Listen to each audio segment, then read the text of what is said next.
খেয়াল করেন, মা আয়েশা যিনি রাসূলের বিবি, আবু বকর সিদ্দিক রাদিয়াল্লাহু তাআলা আনহুর কন্যা, ওনার কি পাওয়ার মর্যাদার কি কোনো কম আছে? কথা বলেন। তারপরেও মা আয়েশা কান্দে। রাসূল বললেন, আয়েশা রে, ও আয়েশা, কেন রে তুমি কান্দো আয়েশা? আমার রাসূল একটা ডাক দিলেন যখন, মা আয়েশা সিদ্দিক রাদিয়াল্লাহু তাআলা আনহা বললেন, ইয়া রাসূলুল্লাহ, ইয়া হাবিবাল্লাহ, নবী গো, ও প্রাণের নবী, আমি জাহান্নাম, আমি দুজকের কথা চিন্তা করে কাঁদি গো নবী। এবার আমার রাসূলকে মা আয়েশা প্রশ্ন করলো, ও নবী, পরকালে হাসরের ময়দানে কেউ কি কারো কথা মনে রাখবে?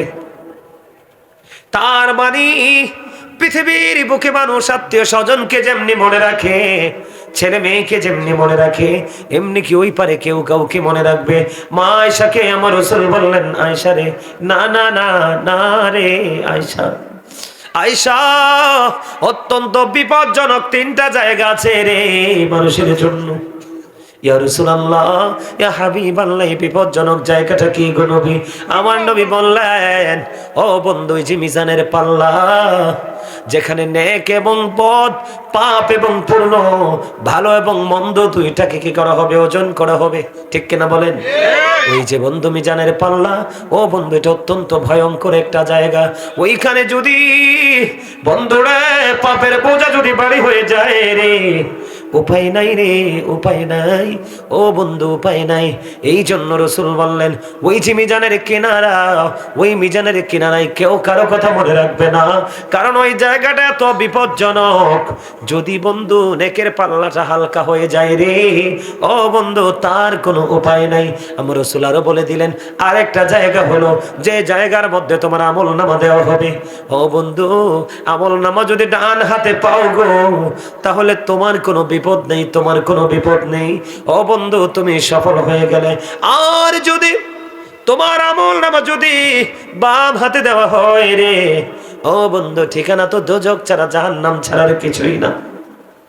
এই জন্য আমার রাসূল বলেছে, মিজানের পাল্লায় কিনারায় কেউ কারো কথা মনে রাখবে না। আমল নামাটা যেই জায়গায় দেওয়া হবে, ওই জায়গার কথা কেউ কারো কথা মনে রাখবে না। আমার রাসূল আরো জানিয়ে দিলেন বন্ধু, আরো জানিয়ে দিলেন ভয়ঙ্কর খবর। ও বন্ধু, আরেকটা জায়গা আছে অত্যন্ত বিপজ্জনক। ও বন্ধু, সেটার নাম হলো ফুলছেরাতের ফুল। চুলের চাইতে চিকন হবে রে, হীরার চাইতে বন্ধু ধার হবে। উপরের দিক থেকে আগুনটা নিচের দিকে ঝুলন্ত, নিচের দিক থেকে আগুনটা উপরের দিকে উদিত। চুলের চাইতে চিকন, হীরার চাইতে ধার, এটার নিচে তো আগুন। এই আগুন কত ভয়ঙ্কর আমার রাসূল জানিয়ে দিলেন। হযরতে আবু হুরায়রা রাদিয়াল্লাহু তাআলা আনহু থেকে হাদিস বর্ণিত, আমার আপনার প্রাণের রাসূল তিনি বন্ধু জানিয়ে দিলেন, আল্লাহ জাহান্নামের আগুনটাকে 1000 বছর তাপ দিল, আগুনের রং হয়ে গেল সাদা। আরো 1000 বছর তাপ দিলেন, এটাকে আরো ভয়ঙ্কর রূপে রূপান্তরিত করলেন, এটার রং হয়ে গেল বন্ধু লাল। আরো 1000 বছর তাপ দেওয়া হলো, এটার রং হয়ে গেল বন্ধু কালা। একে একে 3000 বছর উত্তপ্ত করে জাহান্নামের আগুনটা বরাদ্দ করা আছে রে। ও বন্ধু, এই দুজক বন্ধু, তুমি ফুলছেরাতের পলটা যদি পার হতে না পারো, তাহলে তোমার ঠিকানা হয়ে যাবে জাহান্নাম। এই জন্য আমি বলে দিতে চাই, ও বন্ধু, দুনিয়া থেকে আপনাকে সচেতন হতে হবে, আপনাকে অ্যালার্ট হতে হবে। ওই মৃত্যুর ভয় আপনার হৃদয়ে যদি থাকে, তাহলে আপনাকে দুনিয়ায় সচেতন হতে হবে, ঠিক কিনা বলা? আমি বন্ধু দুই শ্রেণীর যুবকের কথা বলবো, দুই শ্রেণীর ইমানদারের কথা বলবো। ইমানদার যুবক, ইমানদার যুবকদের বৈশিষ্ট্য, যে যুবকরা আল্লাহ চিনে, রাসূল চিনে। আজকে আমি এক্সাম্পল স্বরূপ আপনাদেরকে দিতে চাই বন্ধু। হযরতে ওমর রাদিয়াল্লাহু তাআলা আনহুর জামানায়, হযরতে ওমর রাদিয়াল্লাহু তাআলা আনহুর জামানায় একটা যুবক অত্যন্ত আল্লাহওয়ালা ছিল, অত্যন্ত নবী প্রেমিক ছিল, আল্লাহ ভীরু ছিল। যুবকটা এক ওয়াক্ত নামাজে বন্ধু তিনি বাদ দিতেন না, প্রতিদিন কন্টিনিউয়াসলি তিনি নামাজটা যথাযথভাবে তিনি পড়তেন। বন্ধুরে আমার, নামাজ পড়তে পড়তে পড়তে পড়তে যেই দিক দিয়ে আসা যাওয়া করতেন, ওই পাশে ছিল এক সুন্দরী রমণী। আমরা যাই না অনেক সময় বাড়ি ঘরের আনাজ কানাজ দিয়ে যেতে হয় না? কথা বলেন না কেন? বাংলাদেশে এখন অনেক মসজিদ আছে, বাড়িঘরের উপর দিয়ে যেতে হয়। ওই যুবক যখন যায়, আল্লাহওয়ালা যুবকের কথা বন্ধু আমি বলতেছি আপনাদেরকে, ওই যুবকটা যখন প্রতিদিন নামাজ পড়তে যেত, ওই সুন্দরী মেয়েটা যুবকটাকে প্রেমে পড়ে গেল, ওই ছেলেটাকে সে ভালোবেসে ফেললো। ওই মেয়েটা পাগল হয়ে গেল ওই ছেলেটার জন্য, কিন্তু ওই ছেলেটার ওই মেয়ের দিকে কোনো খেয়াল নাই, যায় সোজা আল্লাহর খেয়ে দেনে, আবার ফিরে আসে সে আল্লাহর ধ্যানে। একদিন বন্ধু ইশারের নামাজ পড়ে যখন ছেলেটা বাড়ির দিকে ফিরলো, মেয়েটা এমন ভাবে তাকে প্রেম আকাঙ্ক্ষা দেখালো, ওই ছেলেটাকে শয়তান ধোঁকা দিয়ে দিল। ধীরে ধীরে ধীরে ধীরে বন্ধু মেয়েটার ঘরে চলে গেল। মেয়েটার ঘরে যাওয়ার পরে ওই সুন্দর একবার তরুণ ওই যুবক মেয়েটার ঘরের মধ্যে যাওয়ার পরে দেখলো মেয়েটা এমন ভাবে ঘর সাজিয়েছে রে, ও বন্ধু যেটা দেখে ছেলেটা অবাক হয়ে গেল। কিন্তু ছেলেটা বুঝতে পারলো মেয়েটা খারাপ কোন উদ্দেশ্য নিয়ে ছেলেটাকে ঘরে ঢুকিয়ে গেছে। বন্ধুরে আমার, যখন এই ঘরের মধ্যে ঢুকিয়ে দিল, তখনই ওই আল্লাহওয়ালা যুবক ছেলেটার মনের মধ্যে ওই দিনের কথা মনে হয়ে গেল, ওই হাসরের দিনের কথা মনে হয়ে গেল। ওই হাসরের দিনটা তো ভয়ঙ্কর হবে, ওই হাসরের দিনটা তো বিপজ্জনক হবে বন্ধু। ওই দিনের কথা যখন মনে পড়লো, ওই যুবক ছেলেটা কি করলো, এইখানে পরকালের কথা মনে করে আল্লাহর দরবারে হিসাব দিতে হবে, এগুলো মনে করে করে বন্ধু ওই মেয়েটার ঘরে ছেলেটা অজ্ঞান হয়ে যায়, সেন্সলেস হয়ে যায়। জোরে জোরে করুন একবার আল্লাহু আকবার। কি হয়ে গেছে? অজ্ঞান হয়ে গেছে, তার আর সেন্স নাই, হোশ নাই বন্ধু, হোশ ফিরে হারিয়ে ফেললো। এখন তার আপন স্বজনেরা সবাই বন্ধু চতুর্দিকে খুঁজতে শুরু করলো, কোথায় রে আমার কলিজার টুকরা, কোথায় রে সে, তাকে তো খুঁজে পাওয়া যায় না। খুঁজতে খুঁজতে খুঁজতে খুঁজতে বন্ধু মেয়েটাও কিন্তু ভয় পেয়ে গেছে, কারণ ওই মেয়েটার ঘরে ছেলেটা অজ্ঞান হয়ে গেছে, বেঁচে আছে না মরে আছে এটাও তো মেয়েটা জানে না। আপন স্বজনেরা খুঁজতে খুঁজতে মেয়েটার ঘরে এসে ছেলেটাকে পেয়ে গেল। ছেলেটাকে ওখান থেকে তার বাড়িতে ঘরে নিয়ে যাওয়া হলো। ঘরে নিয়ে যাওয়ার পরে আল্লাহ রহমতে ছেলেটার আবার বিবেক ফিরে আসলো, হোশ বন্ধু ফিরে আসলো। হোশ যখন ফিরে আসলো, হোশ ফিরে আসার পরে বন্ধু এবার কি হলো, ছেলেটাকে প্রশ্ন করা হলো তুমি কোথায় গিয়েছিলে, ওই ঘরে কেন গিয়েছিলে? এবার ওই ছেলেটা বলল, তার অতীতের পুরো গল্প চেয়ে খুলে ফেললো। খুলে বলার পরে বন্ধু সবার সামনে হঠাৎ করে কি হয়ে গেল, সে আবার হঠাৎ করে অজ্ঞান হয়ে গেল। এই যে গান হারিয়ে গেল, আর সে দুনিয়াতে আর বন্ধু ফিরলো না, এই গান হারালো। পরে খেয়াল করে দেখলো এই ছেলেটা মারা গেছে। ইন্না লিল্লাহি ওয়া ইন্না ইলাইহি রাজিউন। ওই ছেলেটা বন্ধু ইন্তেকাল করলো। ছেলেটা যখন মৃত্যুবরণ করলো, ইন্তেকাল করলো, ইন্তেকাল করার পরে ও বন্ধু তাকে কাফন দাফন পরিয়ে তাকে কবরে রাখা হলো। কবরে দাফন করে এসে হযরত ওমর রাদিয়াল্লাহু তাআলা আনহুকে ডাকা হলো। ওমর রাদিয়াল্লাহু তাআলা আনহু দৌড়ে ছুটে আসলো, এসে বন্ধু ওই ছেলেটার কবরের পাশে গেল, যাকে দাফন করা হলো তার কবরের পাশে গিয়ে তার বিস্তারিত ঘটনা পুরোটা শুনলো।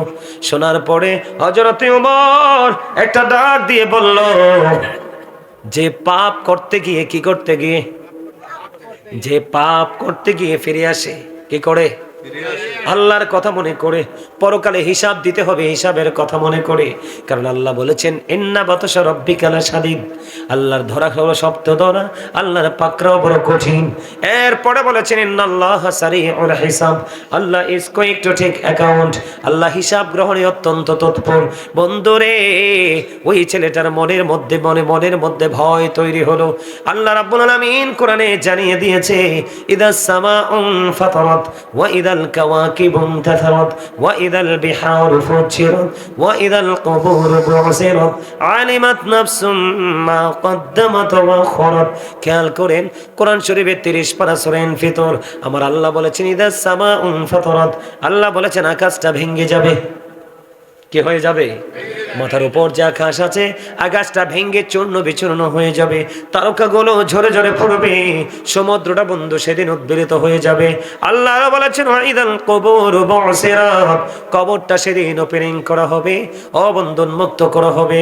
আলিমাত নাফসুম মা কদ্দামাত ওয়া আখরাত, অবন্ধু যেদিন কবরটা ওপেনিং করা হবে, এই দিন মানুষগুলো কে কি করেছে আর কে করেনি সে প্র্যাকটিক্যালি দেখতে পারবে, জানতে পারবে। ওই ছেলেটার জবানে, ওই ছেলেটার অন্তরে ওই দিনের কথা মনে হয়ে গেল। হিসাব দিতে হবে, আল্লাহর আদালতে দাঁড়াতে হবে। এই কথা যখন মনে হলো, ও বন্ধু, একটা যুবতী মেয়ে আর একটা যুবক ছেলে যখন এক জায়গায় থাকবে, একটা বেগানা নারী আর একটা বেগানা পুরুষ যখন এক জায়গায় থাকবে, রাসূল বলেছেন এখানে তৃতীয় থাকবে শয়তান। কে থাকবে? শয়তান থাকবে। ও বন্ধু, শয়তান কেন থাকবে? আপনাদেরকে আমি একটু মনে করিয়ে দিতে চাই, আমাদের বাবা আদম, মা হাওয়া জান্নাতে ছিল কিনা? কথা বলেন না কেন? মা আদম যখন জান্নাতে, জান্নাত থেকে বন্ধু চোখ মেলে দেখলেন অপূর্ব সুন্দরী মা হাওয়া। কারণ মা হাওয়াকে জান্নাতে বাবা আদমের পাঁজরের হাড় থেকে তৈরি করা হয়েছে।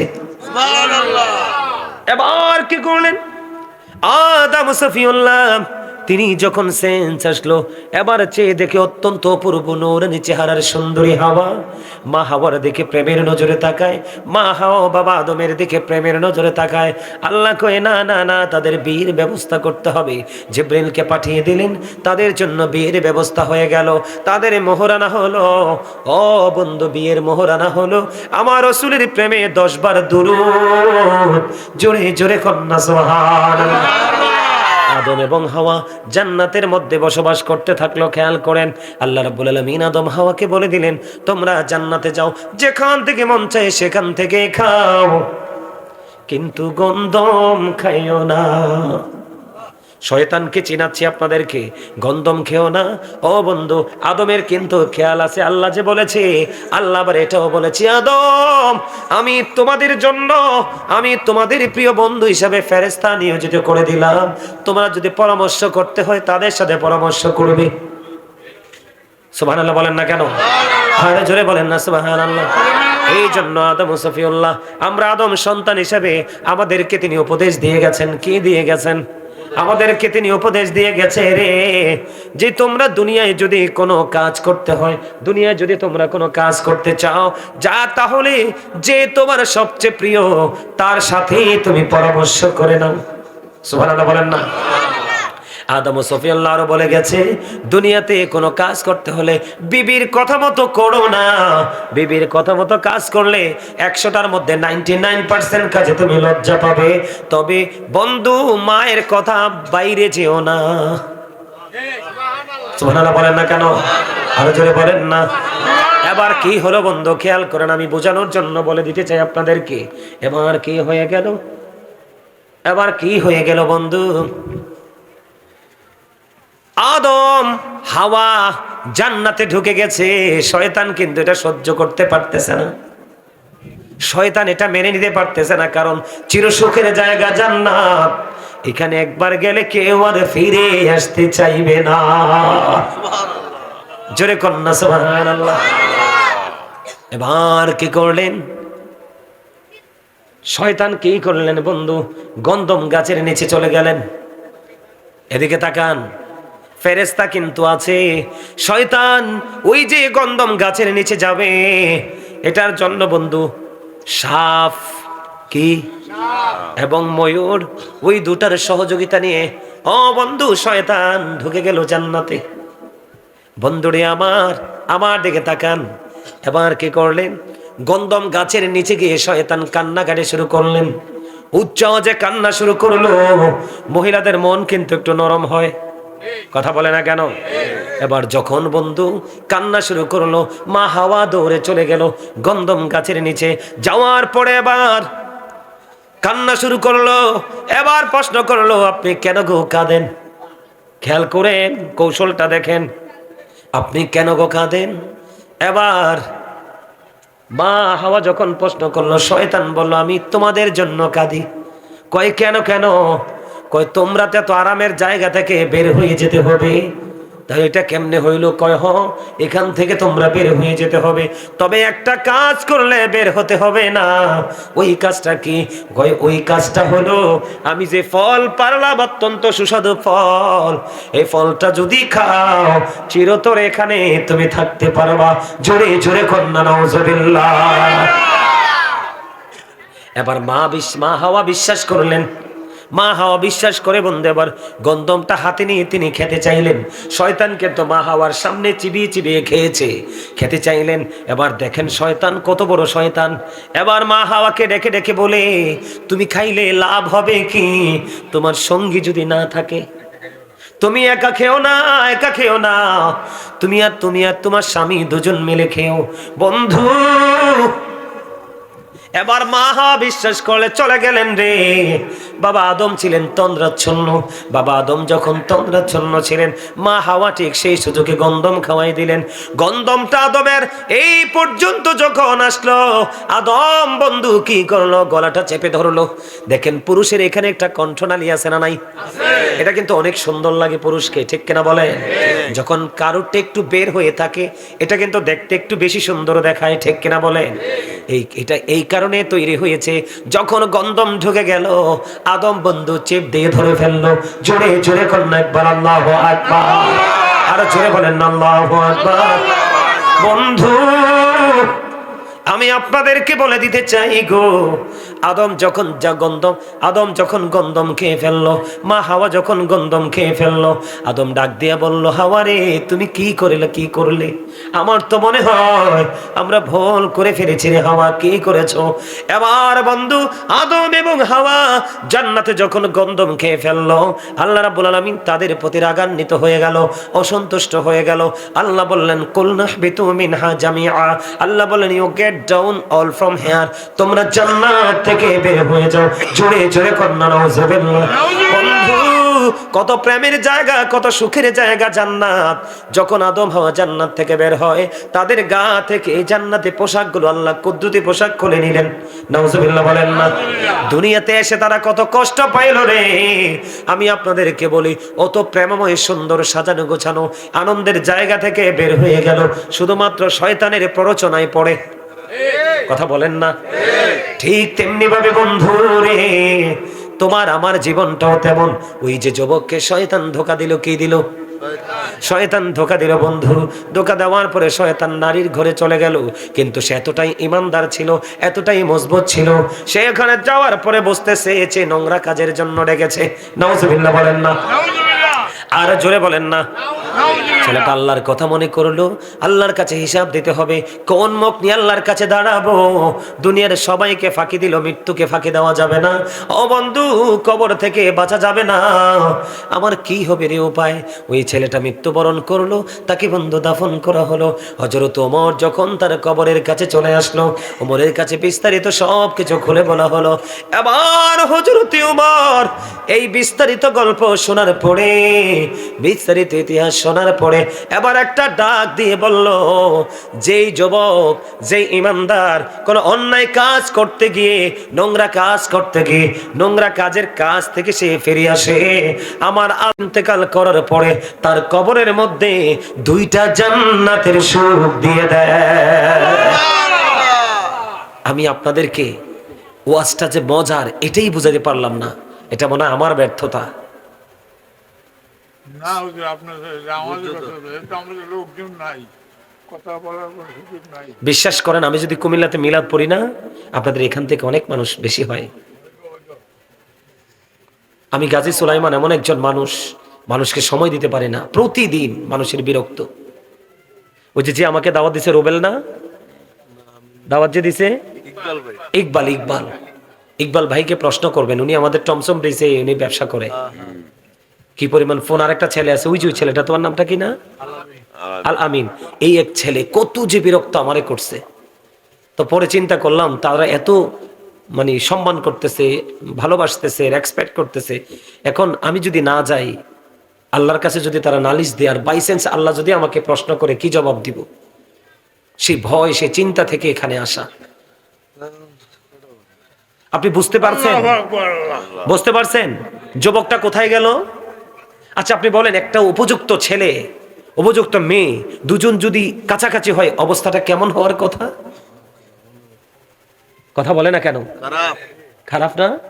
কিন্তু তার সিনায় আল্লাহর ভালোবাসা, আল্লাহর প্রতি তার প্রেম, ওই যে হিসাব দিতে হবে, আল্লাহর আদালতে দাঁড়াতে হবে, এটা তার মধ্যে আল্লাহ ঢুকিয়ে দিল। ওমর কি বলেছে? ওমর বললেন কেউ যদি অপরাধ করতে গিয়ে একবারে নিকটবর্তী হয়ে ওখান থেকে যদি ফিরে আসতে পারে রে, আমার আল্লাহ তার কবরে মরার পরে 2টা জান্নাতের সুখ দিয়ে দেয়। কয়টা জান্নাত? বন্ধু, ওমর যখন এই শব্দটা ইউজ করেছিল ওই যুবকের কবরে, যেই যুবকটা আল্লাহর কথা মনে করে অপরাধ থেকে বাঁচলো, ওখান থেকে ফিরে এসে আল্লাহর ডাকে সাড়া দিয়ে চলে গেল, আল্লাহ তাকে আপন ঘরে নিয়ে গেল। বন্ধু, ওই যুবক যখন শুনতে পারলেন, হযরত ওমর বললেন 2টা কবরের সুখ তার নসিবে আছে। ওয়াল্লাহি ও বন্ধু, ওই যুবকের কবর থেকে আওয়াজ আসছে, প্রেমময় আওয়াজ, গায়েবী আওয়াজ ওই যুবকের কবর থেকে বের হয়ে আসছে, ডেকে ডেকে বলতেছে, ও গো, আপনি যেটা বলেছেন সেটাই সত্য। আমাকে যখন কবরে রাখা হলো, কবরে রাখার পরপরই আমার কবরে আমার আল্লাহ 2টা জান্নাতের সুখ তিনি দিয়ে দিয়েছে। আমার ওয়াজটা সত্যি কি আপনারা কিছু শিখতে পারছেন? আমার কিন্তু আলোচনা সারা সময় হয়ে গেছে, প্রায় 12টা, একটু পরে 1.5 ঘন্টা হয়ে যাবে, কিন্তু আমার কাছে মনে হচ্ছে আপনাদেরকে আমি অ্যাক্টিভ করতে পারলাম না। যদিও সময়টা কাছাকাছি চলে আসছে, তারপরও আমি আপনাদেরকে ছোট্ট আর একটা হাদিস শোনাতে চাই, শুধু শেখার জন্য। বলবো? কে কি শুনতে রাজি? হাত তুলে দেখান।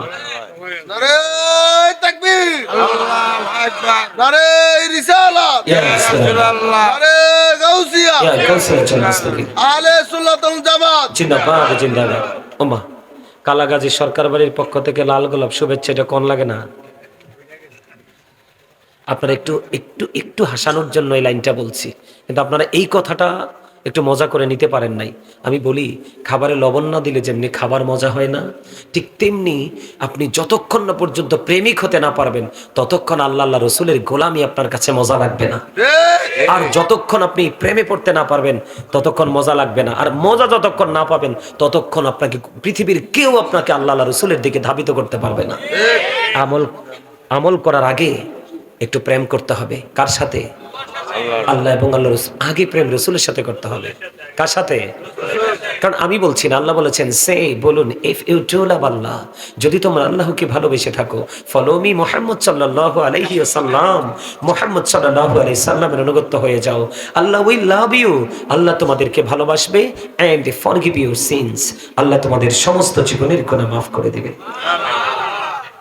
আগে রসুলকে চিনতে হবে, কারণ আল্লাহ পর্যন্ত যাওয়ার সরাসরি কোনো রাস্তা নাই রাসূল ছাড়া।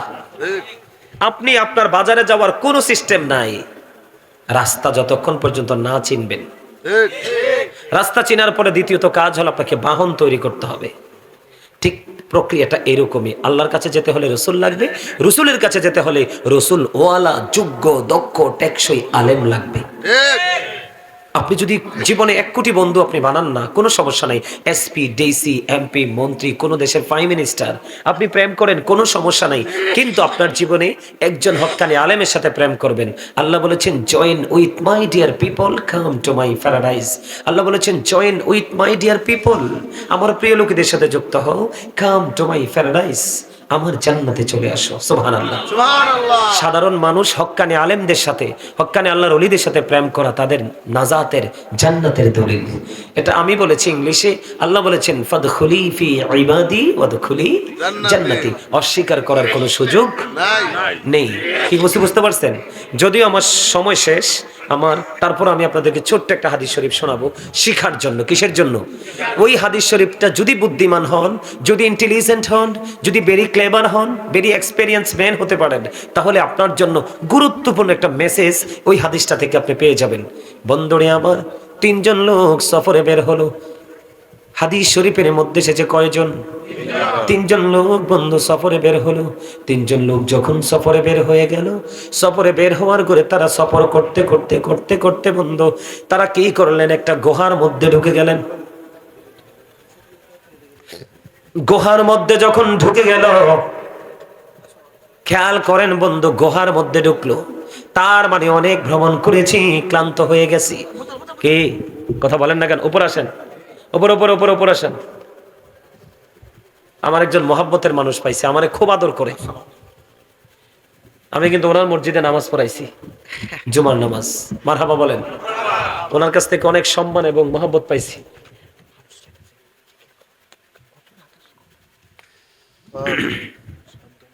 আমার দিকে তাকান। তিনজন লোক বন্ধু সফরে বের হলো, তারা গুহার মধ্যে ঢুকলো। গুহার মধ্যে ঢোকার পরে বন্ধু এবার কি করলেন আমার দিকে তাকান। তারা যখন গুহার মধ্যে ঢুকলো, তিনজন লোক ঢুকতে দেরি আল্লাহর পক্ষ থেকে কুদরতি এক বিশাল পাথর এসে ওই যেই প্রবেশ পথ ছিল গুহার, ওই প্রবেশ পথটুকু বন্ধ করে দিছে। কি করে দিছে? এটা কি বিপদ না? ভয়ঙ্কর বিপদ। বন্ধু যখন এই পাথর পড়ে গেল, তিনজন মনে মনে চিন্তা করলো, আমরা যেই বিপদের মধ্যে পড়লাম পৃথিবীর কেউ তো জানে না, একমাত্র জানে আল্লাহ। এমন পাথর পৃথিবীর কেউ ওই পাথর সরাতে পারবে না যদি মাত্র আল্লাহ না সরায়। তিনজনের মধ্যে চিন্তা হলো, ও যুবক বন্ধু, এ গ্রামের মানুষ, আমি আপনাদেরকে বলে দিতে চাই, যদি আপনি সফল হতে চান এখনই আপনাকে সচেতন হতে হবে। আমি বলছি না আপনি দুনিয়া করবেন না, কাজ করবেন, বেতন নেবেন, ভালো খাবেন, ভালো পড়বেন, আত্মীয় স্বজন পাড়া প্রতিবেশীর সাথে ভালো সম্পর্ক রাখবেন, তবে সবার আগে আল্লাহ এবং আল্লাহ রসুলের সাথে সম্পর্ক রেখে।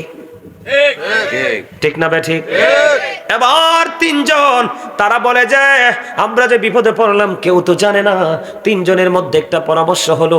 তিনজন মনে মনে চিন্তা করলেন যে আমাদের জীবনের কোনো নেক আমল থাকলে আমল দিয়ে আল্লাহর কাছে দরখাস্ত করব। এবার প্রথম জন খেয়াল করেন, প্রথম জন তিনি কে করলেন? মাকে বেশি ভালোবাসতেন, বাবাকে তিনি ভালোবাসতেন। তিনি ছিলেন একজন কাঠুরিয়া। প্রতিদিন বন্ধু তিনি কাঠ কাটতে যেতেন। কাঠ কাটতে কাটতে বন্ধু একদিন আসতে দেরি হয়ে গেল। আয়সা দেখে মা বাবা ঘুমিয়ে গেছে। এনার ঘরে বন্ধু দুধের প্রাণী ছিল। তিনি কি করলেন? আজকে দুধ দহন করলেন, কিন্তু দুধ দহন করার পরে মা এবং বাবাকে খাওয়াতে পারলো না, কারণ মা বাবা ঘুমে। ওই ছেলেটার বাচ্চা যিনি দুধ দহন করেছে, আজকে প্রথম জন যিনি বিপদে পড়ে আছে ওই পাহাড়ের গোড়ায়, পৃথিবীর কেউ জানে না, জানে মাত্র আমার আল্লাহ। ওই প্রথম ব্যক্তি তিনি কি করলেন বন্ধু? আল্লাহর কাছে দরখাস্ত করলেন। কোন দরখাস্ত? তিনি ওই দিন যেই দিন মা বাবা ঘুমিয়ে গেল, তিনি বন্ধু সেদিন দুধ দহন করলো। দুধ দহন করার পরে ওনার বাচ্চা এসে বলল, বাবা বাবা গো, আমাকে একটুখানি দুধ পান করার সুযোগ দাও, একটুখানি দুধ আমাকে দাও। ওই কাঠুরিয়া ডেকে ডেকে বলছে, না না না না না না, আমি যতক্ষণ না পর্যন্ত আমি আর মা বাবাকে দুধ খাওয়াতে না পারবো ততক্ষণ পর্যন্ত আমি কাউকে দুধ দেব না। বন্ধু জোরে জোরে কন্যা সুবহানাল্লাহ। আর এখনকার ছেলেরা মা দেখে ফেলবে, বাবা দেখে ফেলবে, লুকাইয়া আগে বউয়ের কাছে পাঠায়। কথা বলেন না কেন? লুকাইয়া পাঠায়। জোরে কন্যা নাউজুবিল্লাহ। বন্ধুরে, শুধু তোমার জীবনের সম্পদ না, তুমি নিজেও তোমার বাবা মার সম্পদ। শুধু তোমার সম্পদ না, শুধু তোমার উপার্জিত অর্থ না, তোমার বাবা তোমার মা যেমনি চায় তোমাকে এমনি কাজে লাগাবে। তুমি উহুবা না করতে পারবা না।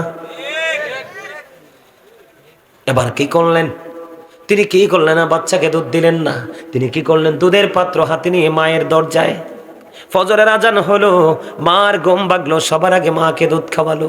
এবার ওই ছেলে আজকে বিপদে পড়ে আছে পাহাড়ের গুহায়। আল্লাহকে একটা ডাক দিয়ে বলেন, আল্লাহ ওই দিন আমার মায়ের প্রতি ভালোবাসা, আমার বাবার প্রতি ভালোবাসা যেইটুকু ছিল, এটা আমি একমাত্র তোমার হুকুম মান্য করেছি।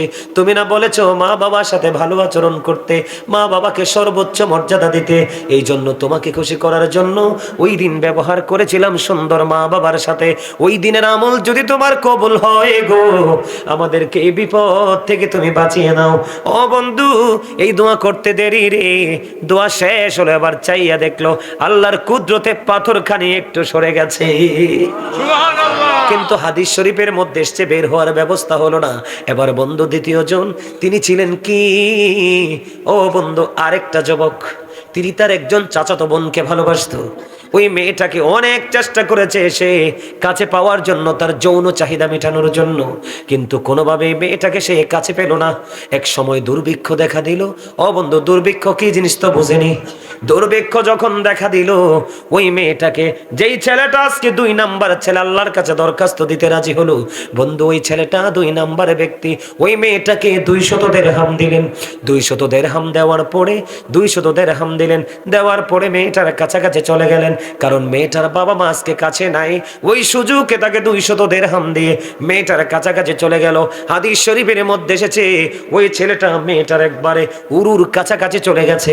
যখন ছেলেটা চলে গেল, ওই মেয়েটা ছিল অত্যন্ত আল্লাহওয়ালা, আল্লাহ রসুল প্রেমিক। ওই মেয়েটা একটা ডাক দিয়ে বলল, রে যুবক, তুমি যেখানে ছিলে তুমি সেখানে থেমে যাও, তুমি আর আমার দিকে এগিয়ে এসো না। কেন কেন রে? কই এই জন্য, যিনি আমাকে বিয়ে করবে, আমি যার বউ হব, যিনি আমার স্বামী হবে রে, এটা শুধু একমাত্র তার হক। তুমি আমার ইজ্জত তুমি ছিনিয়ে নিতে পারো না। যুবক, যেখানে আছো তুমি সেখানে থেমে যাও। ও বন্ধু, এই কথা বলতে দেরি, সঙ্গে সঙ্গে ওই যুবকটা, 2 নাম্বার যুবক আজকে বিপদে পড়ে আছে। সঙ্গে সঙ্গে যুবকটা মেয়েটাকে ছেড়ে অনেক দূরে চলে আসলো এবং ওই যে 200 দিরহাম দিল, ওই 200 দিরহামের দাবি পর্যন্ত মাফ করে দেয়। আজকে ছেলেটা বিপদে পড়ে আছে। ওই ছেলেটা আল্লাহর কাছে দরখাস্ত দিল, পাহাড়ের গুহা থেকে প্রবেশ পথ নাই, কেমন করে বন্ধু বের হবে? আমার আল্লাহকে ডাক দিয়ে বললেন, মালিক, ওই দিন যে কাজটা করেছিলাম, ওই কাজটা একমাত্র তোমার সন্তুষ্টির জন্য করেছিলাম। ওইটা যদি তুমি কবল করে থাকো গো, তাহলে আজকের বিপদ থেকে আমাকে উদ্ধার করো। দোয়া শেষ হইতে দেরি রে, এবার চাইয়া দেখে বন্ধু রে, পাথরখানি আরো একটু সরে গেছে। আপনাদের সুবহানাল্লাহটা আপনারা বলেন তো, এই যে মুরব্বী বলেন তো, তার সুবহানাল্লাহ কি মজা হয়েছে? আফসোস, ওজন তো বুঝেন নাই। ছেলেটা মেয়েটার একবারে কাছাকাছি, তাদের মনের আশা পূরণের একদম ধার প্রান্তে, কিন্তু মেয়েটা আপত্তি করলো। দুজনের মধ্যে কত আল্লাহ আল্লাহ রসুলের প্রতি প্রেম, দুজন দুজনকে ছেড়ে আজকে সে বিপদ। আল্লাহকে ডাক দিলেন, আল্লাহ আজকে পাথর সরিয়ে দিলেন। জোরে কন্যা সুবহানাল্লাহ। এই ছেলের কি কবরে ভয় আছে? না, নাই তো। এবার বন্ধু তৃতীয় জনের আমল দেখেন, আমার দিকে তাকান। আমাদের দেশে আমরা অনেক কাজের লোক দিয়ে কাজ করাই কিনা? আমরা কিন্তু কাজের লোককে 2 টাকা কম দিতে পারলে খুশি হই। তৃতীয় জন, গভীর মনোযোগ, এইটা গুরুত্বপূর্ণ আমল, গুরুত্বপূর্ণ শিক্ষা। এইটা যদি আপনার জীবনে গুরুত্বপূর্ণ জায়গায় দাঁড়িয়ে যায়, আপনার লাইফ বন্ধু পুরোপুরি আলোকিত হয়ে যাবে। জোরে জোরে কন্যা সুবহানাল্লাহ। তৃতীয় জন একজন রাখাল, একজন কাজের লোক ছিল। তার কাজ করার পরে তার কাছ থেকে তিনি কিনেননি, বেতন নেননি। বেতন না নিয়ে তিনি চলে গেল। বেতন না নিয়ে বন্ধু তিনি চলে গেলেন। কি করলেন? বেতন না নিয়ে তিনি চলে গেলেন। চলে যাওয়ার পরে অনেক পরে তৃতীয় জন তিনি মালিকের কাছে ফিরে আসলো। এসে বলল, মালিক, আপনার কি মনে পড়ে গো, আমি আপনার এখানে একদিন কাজ করেছিলাম। এখান থেকে কিন্তু আপনার এখান থেকে কাজ করে আমি বেতনটা নেইনি, আপনার কাছে বেতনটা রয়ে গেছে। আপনি কি আমার বেতনটা আজকে আমাকে ফিরিয়ে দিবেন? এবার ওই তৃতীয় জন তিনি বললেন, ওই যে মাটির দিকে নজর দাও, মাটির দিকে নজর দিয়েছে, দেখো ওই যে পশুগুলো আছে, সবগুলো পশু তোমার। সুবহানাল্লাহ বলেন না? ওই কৃষক, ওই ফার্মার আশ্চর্য হয়ে গেল। কাজের লোকটা অবাক হয়ে গেল। আপনি কি আমার সাথে ঠাট্টা করছেন? না না না, তোমার সাথে কেন আমি ঠাট্টা করব? তুমি যেই দিন আমার কাছে তোমার এই পারিশ্রমিকটা রেখে গিয়েছিলে, ওই দিনই আমি পারিশ্রমিকটা এখানে কি করেছি, ইনভেস্ট করেছি। যেমন একটা মুরগি কিনলে বড় হয়ে ডিম দেয়, বাচ্চা দেয়, একটা গরু কিনলে বড় হয়ে বাচ্চা দেয়, ছাগল কিনলে বড় হয়ে বাচ্চা দেয়, এমনি করে করে বন্ধু, ও বন্ধু, পশুর পালটা বড় হতে লাগলো। যেদিন তুমি তোমার এই অর্থটা রেখে গিয়েছিলে, সেই দিন থেকে আমি ইনভেস্ট করেছি, আজ পর্যন্ত এই পর্যন্ত দাঁড়িয়েছে। এই সবগুলো তোমার, তুমি নিয়ে যাও। বন্ধু, এই লোকটা হলো আজকে বিপদগ্রস্ত তৃতীয় জন। এই ব্যক্তি আল্লাহর কাছে দরখাস্ত করলো, আল্লাহ, আমার কাছে যে হকটা পাওনা ছিল আমি এটা তাকে ফেরত দিয়ে দিলাম, আমি এটা তাকে ফেরত দিয়ে দিলাম একমাত্র তুমি আল্লাহর দিদারের আশায়, তোমাকে খুশি করার জন্য। ওইটা যদি তোমার কাছে পছন্দ হয় গো, আজকে আমাদেরকে বিপদ থেকে উদ্ধার করো। দোয়া শেষ হইতে দেরি রে, আল্লাহর কুদরতে পুরো পাথর সরে যায়, তারা সবাই বিপদ মুক্ত হয়ে নিরাপদ হয়ে যায়।